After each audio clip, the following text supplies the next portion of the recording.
Hello everyone, I'm Xiaodong. Today, I'll be walking you through the PICO Emulator, what it can do, and how you can use it.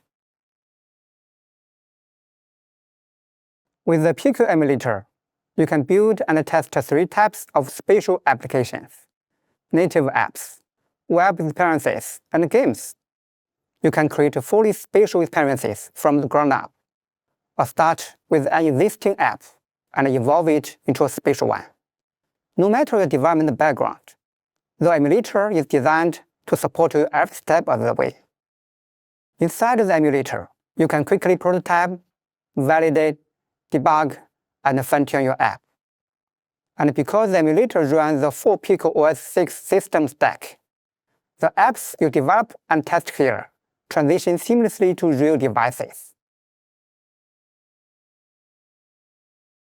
To run the PICO emulator, you will need either a Windows PC with a dedicated GPU or a Mac powered by Apple Silicon. On Windows, we've optimized compatibility for mainstream NVIDIA and AMD graphic cards, with a strong focus on delivering improved working performance and stability. On Mac OS, we provide solid working support as well, powered by integrated multi-VK, so you can enjoy a consistent and reliable development experiences across platforms. If you've used other simulators before, the PICO emulator's interface will look and feel familiar. When it boots up, you will first see the desktop environment. By default, the background is set to pass-through mode, representing the real-world environment you would see while wearing the headset. There are several ways to install apps in emulator.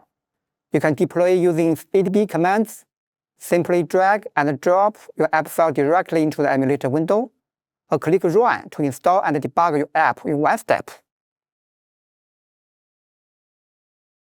The emulator offers 2 interaction modes: controller mode and adjuster mode. By default, the system launches in adjuster mode. In adjuster mode, the cursor represents your gaze, simulating where your eyes are looking. A mouse click performs a tap gesture. This allows you to quickly validate the gaze and hand-based interactions using familiar desktop inputs.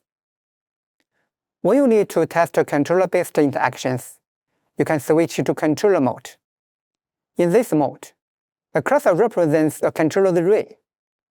Each controller button can be mapped to a specific keyboard case through controller settings, enabling full controller functionality simulation directly within the emulator.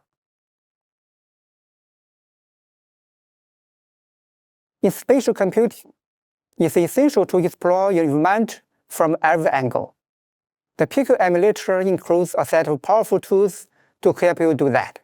In the lower right corner of the emulator window, you will find controls for manipulating the simulated device. After selecting a mode, you can click and drag within the viewport using a mouse or trackpad to move around, tilt the camera, or rotate your view. To make things faster, we've also provided a set of shortcuts, such as right-click to quickly enter camera tilt mode, and WASD keyboard inputs for movement. In practice, you often tend to position the view at the right angle, then switch back to interaction mode to continue testing your experience seamlessly. The PICO emulator comes with a collection of built-in virtual environments, allowing you to see how your app behaves across different rooms and lighting conditions. You can easily switch between these environments using emulator scene menu in the toolbar, making it simple to validate your experience in a variety of realistic scenes. When building spatial experiences, there are times when objects don't appear exactly where you expect them to be, or when touch and action responses feel off.